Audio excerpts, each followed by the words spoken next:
Welcome into Outkick the Show. I'm your fearless leader, Clay Travis. I hope all of you are having fantastic Wednesdays, wherever you may be across this great country or this great land. And you know who I am certain is having a great Wednesday right now? How about Miami Dolphin fans? Yes, another blockbuster in what has been the wildest offseason in the NFL that I can imagine. So many different moving parts. Russell Wilson from the Seahawks to the Broncos. Ordinarily, just one move like that would be incredible.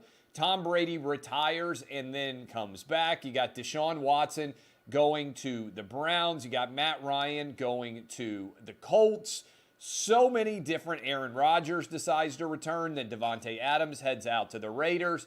And now you have got arguably the most explosive offensive weapon over the last 5 years or so. Tyreek Hill, Kansas City Chief, star wide receiver, decides that he has to have Davante Adams money or he wants out. Kansas City Chiefs are not willing to give him Davante Adams money. And so they allow him and his representatives to negotiate in the NFL. And there are ultimately two bidders that come to the table in a significant fashion, the Jets and the Dolphins. The Dolphins put the most on the table, and boom, Tyreek Hill is now a Miami Dolphin. Couple of details here. 4-year, $120 million contract for Tyreek Hill, featuring $72.2 million of that dollar figure guaranteed, which is a monster amount for an NFL wide receiver. What do the Kansas City Chiefs get back? Well, a 2022 first-round pick, the number 29 overall pick, a second-round pick at 50, a fourth-round pick, as well as fourth and sixth-round picks in the 2023 draft. That is what the Miami Dolphins are giving to get Tyreek Hill. Let's talk about the Dolphins side of this trade first. The Dolphins are now going to be able to bring to bear. All right, think about this for a minute.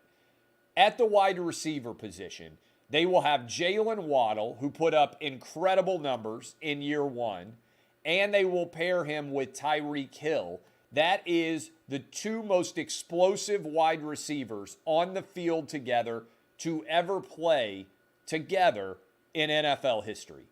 Put simply, given what the rules are like now, if Tua can be accurate and if he can be protected by the offensive line of the Miami Dolphins, then with Waddle and with Tyreek Hill, the Dolphins are going to be an explosive offensive football team. Again, Jalen Waddle as a rookie put up incredible numbers.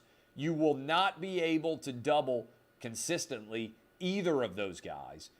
The speed that they are going to bring to bear on the football field is going to be without parallel in the history of the NFL. Now, again, you still have to be able to block for Tua.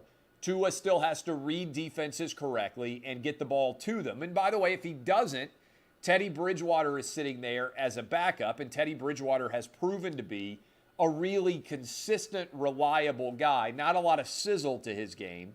But you don't have to have a lot of sizzle to your game if you get the ball to Waddle and if you get the ball to Tyreek Hill in space and on time. So, I love the move by the Miami Dolphins. Brian Flores has to be sitting around like, wait a minute, you guys fired me, and then you go out and make all these commitments on the offensive side of the ball, such that I really do believe the Dolphins are now the second best team in the AFC East. If I were ranking the AFC East team, sorry, Jets fans. Jets fans are the perpetual bridesmaid here. They were the runner-up on the Tyreek Hill deal. When you look at what is going on here, the dollars that are being put to bear on the offense surrounding Tua while he's still under his rookie contract, no more excuses. Tua is either the guy or he's not. They have given him enough resources to be able to make this play happen. All right? So, that in and of itself is a storyline worth following. How about what's going on with the Chiefs? This is a story that is also mirrored in what the Green Bay Packers had to do. Davante Adams wanted all-time wide receiver record money. Same thing was true with Tyreek Hill. The problem is, if you're going to give Aaron Rodgers or Patrick Mahomes nearly $50 million a year, the NFL salary cap does not allow you to expense $50 million on a quarterback and also then follow it up with $25 million on a wide receiver. That's 75 out of the 210 million or so that is distributed across the entirety of an NFL roster. So what the Packers had to do when they traded Davante Adams, and what you're going to see now the Kansas City Chiefs have to do, is they got to move on from their proven big-time playmakers, and they have to get younger.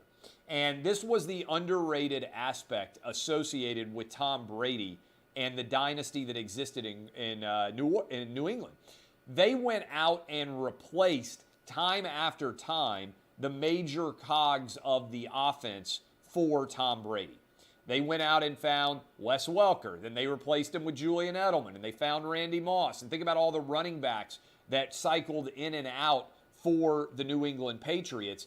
The quarterback's duration of contract and duration of career is so much longer than the wide receiver or the tight end or the running back that even though Patrick Mahomes is young, the question that will be put forward and challenging for the Kansas City Chiefs is this one. How do you build other elite talent around your quarterback that is younger and doesn't cost as much once your quarterback wants $45 or $50 million a year? This now is the challenge that the Green Bay Packers are going to undertake. This will be the challenge that the Kansas City Chiefs will undertake. And the question will be, how much of the success that we have seen so far has been brought to bear based on the talent of the quarterback, such that the quarterback can make a lot of people look really good, and how much is out there that is based on the individual talent of the wide receiver as well, and how do you assess a wide receiver's value compared to a quarterback's value? This is the choice and this is the decision that a lot of teams are going to have to make in the years ahead, because when Davante Adams and Tyreek Hill are posting big number contracts like this, A.J. Brown is looking around and saying, okay, I'm next up on this roster of wide receivers that's going to expect $20+ million a year. How much are you willing to commit to those guys, and what is their impact going to be? I'm intrigued to see what the Packers can do without Davante Adams, and now what we can see Patrick Mahomes do for the first time in his career without Tyreek Hill. I think it's going to be a really interesting question. Now, this also, so that's a big story going on. Who knows what might be next? But this also continues the amount of players that have made the move from the NFC to the AFC. Think about this with me. Russell Wilson, NFC to AFC. Matt Ryan, NFC to AFC. Davante Adams, NFC to AFC. Amari Cooper, NFC to AFC. Tyreek Hill, staying in the AFC, but moving from a good team to a team that's going to be better now. Deshaun Watson stays in the AFC. Von Miller moves from the Rams to the AFC with the Bills. J.C. Jackson stays in the AFC. Khalil Mack moves back over to the AFC. Teron Armstead, AFC. Chandler Jones, Robert Woods. All of these guys moving from the NFC to the AFC. It is amazing to look at this and see how much talent there is rolling in from the NFC to the AFC, when arguably the AFC might have already been the better side of this equation. And by the way, I didn't talk a lot about Matt Ryan, but this is now, the 7th straight year that the Colts have had a new quarterback to start week 1. Andrew Luck in 2016. Scott Tolzien, I didn't remember that, 2017. Andrew Luck, 2018. Jacoby Brissett, 19. Phillip Rivers, 20. Carson Wentz, 21. And now Matt Ryan in 22. It's amazing how many different quarterbacks the Colts have had, discussing that Matt Ryan situation going forward. Also, in addition to the domination that we have seen taking place in terms of players getting big contracts and all the trades that have gone on, we got to talk about what's going on with the announcing teams. Troy Aikman and Joe Buck leave Fox to go to Monday Night Football. And now you've got Thursday Night Football, which is now going to be distributed by Amazon and still the NFL Network. And they just announced a little bit over an hour ago that Kirk Herbstreit and Al Michaels is going to be their tandem calling those games. And thanks to Tony Romo getting almost $18 million a year, now Troy Aikman gets $18 million a year. Now Kirk Herbstreit gets right at $18 million a year.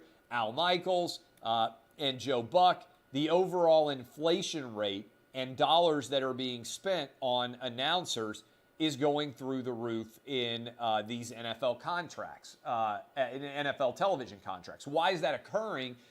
Well, I think it's because of all the screw-ups that we saw from ESPN at Monday Night Football. When John Gruden went back to coaching and when Mike Tirico left the booth, ESPN fell flat on its face with multiple hires. And instead of continuing to try to find a new tandem or a new trio that worked, ESPN for Monday Night Football, ESPN finally just said, we're not going to risk this anymore. We'll go buy a certain success, and we'll go get Joe Buck, and we'll go get Troy Aikman. They've been calling NFL games together for 20 years. We'll plug them in. They're not going to be a disaster, and they will be the solution going forward for us. Now, Fox is gambling on the idea that they are going to be able probably to promote from within and find a new duo that doesn't cost as much money and can be as good as Aikman and Buck going forward, although I think it remains to be seen exactly how that will all be put together. But that's clearly the gamble that's going on as all of this money is rolling in hand over fist into the modern NFL broadcast. And frankly, a big part of this is also, again, ESPN's failure. You don't want to upset the NFL because you want them to give you as good of games as possible. So what ESPN is gambling on with their Monday Night Football move is that Troy Aikman and Joe Buck are well liked by NFL executives. And so as a result, maybe they get a little bit better options for Monday Night Football games than they otherwise would because the NFL knows that ESPN's not going to fall all over itself telling those stories. All right, a couple of different stories that I think are important. This was in the New York Times editorial page today. I was reading it this morning. You might have seen me talk alongside of Buck Sexton about it on the program. And that story, which I think is a pretty good one, is it's a guest essay by Mike Madrid. And he said, while Democrats debate Latinx, Latinos head to the GOP. And this is an interesting story that I do think there is a great deal of truth to, that Democrats have gone so left-wing in their cultural obsessions that much of the language, for instance, that they use doesn't connect with regular people. And I'll give you an example. Only 3% of Latinos use the term Latinx, which left-wing Democrats have tried to put on to the Latino community. 9%, however, of white liberals think it's the most appropriate term to use. And this is wild. I saw this stat.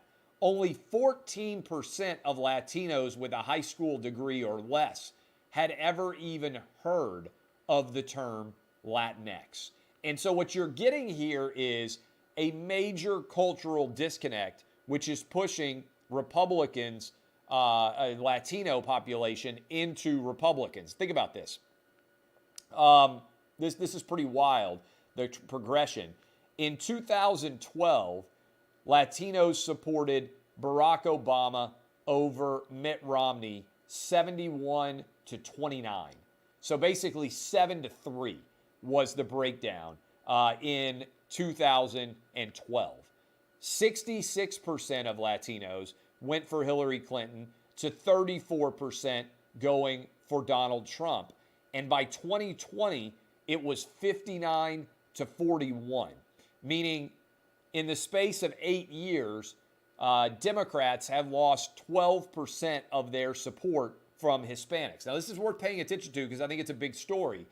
Now we are talking potentially in the 2022 midterms, according to, for instance, the Wall Street Journal poll that came out recently, Hispanics being roughly dead even in terms of whether they support Republicans or Democrats, with the trend lines obviously moving very rapidly in the direction of Hispanics coming on board with Republicans. And I think that could certainly become a majority of Hispanic support for Republicans by 2024. I think this is a story really worth following in a big way, because my prediction, and I've been making this prediction for a while, is that in 2022 and in 2024, we are going to see the collapse of the Democratic Party as we know it, which is founded on two key tenets: identity politics and also cancel culture. And I always say, I didn't leave the Democratic Party. The Democratic Party's left me. That's a quote from Ronald Reagan, but I think it's a quote that many people feel as the Democratic Party has become so left-wing and so woke and so driven by whatever is popular on social media any given day, responding to the emotion there, that it has lost touch to a large extent with men, but also with Asians, with Hispanics, and also with black voters, where Republicans are gaining in all of those tenets. Finally, we've got the Supreme Court Judiciary Committee, the Senate Judiciary Committee, considering Supreme Court nominee Ketanji Brown Jackson, who is there to replace Stephen Breyer. And I don't know how many of you saw much of the testimony that happened yesterday and is currently going on as we speak today, but Marsha Blackburn of Tennessee, Senator Blackburn asked a question that got right to the essence of the Democratic Party having lost their way and how out of touch with reality they have become. She asked a very simple, transparent, not difficult question. Senator Blackburn asked Ketanji Brown Jackson, Judge Jackson, to define what a woman is. Pretty simple, right? Most kids, if they are in kindergarten, could tell you what the difference is between a man and a woman. Defining what a woman is should not be complicated. Ketanji Brown Jackson said, "I'm not a biologist." Well, hold on. You have to be a biologist now to define the difference between men and women?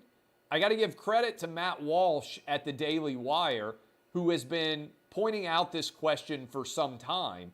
And what's going on is Democrats are so afraid of offending the transgender community that they won't even define what a woman is anymore, because they are afraid of excluding people who have decided they want to become women. And so, to me, this is a massive story that perfectly illustrates the way that the Democrats have lost their perspective. Now, I don't think it's going to change any of these hearings, the opinions of the Democrats, because really, there's only one Democrat who probably stands to gain politically by not supporting this nomination, and that is Joe Manchin in West Virginia. And that's only if Manchin wants to run in 2024 in a state that is the most overwhelmingly Trump-supporting state in the union. And so I think it's very likely that we will get Ketanji Brown Jackson on the Supreme Court. But if really Joe Manchin wanted to make the break with the Democratic Party and ensure himself re-election in 2 years in 2024, one way that he could do it, and he's already done it a little bit by saying, to his credit, that he's not going to support Joe Biden's massive Build Back Better bill. One way that he could do it is by saying, hey, I'm not going to support Ketanji Brown Jackson, which would throw everything into an uproar in the Democratic Party and probably require Manchin to change parties. I don't think he's going to do it. I think that maybe a couple of Republicans will vote to put Ketanji Brown Jackson on the Supreme Court. But ultimately, this is a lot of show, and much of that show, political theater as it may be, is demonstrating how out of touch the Democratic Party has become with much of the rest of the country, which is why I think we're going to get an onslaught, a major red wave in 2022, and potentially carry forward into 2024. I love all of you. My name is Clay Travis. DBAP unless you need to SBAP. Go give us 5 stars. Love all of you who watch these shows on YouTube. Your comments are fantastic. I appreciate all of you. I've got my kids reading them, and they are fantastically entertained by many of your comments. They are big-time YouTubers. If you're watching this on YouTube and you enjoy any of this, go ahead and click subscribe. This has been Outkick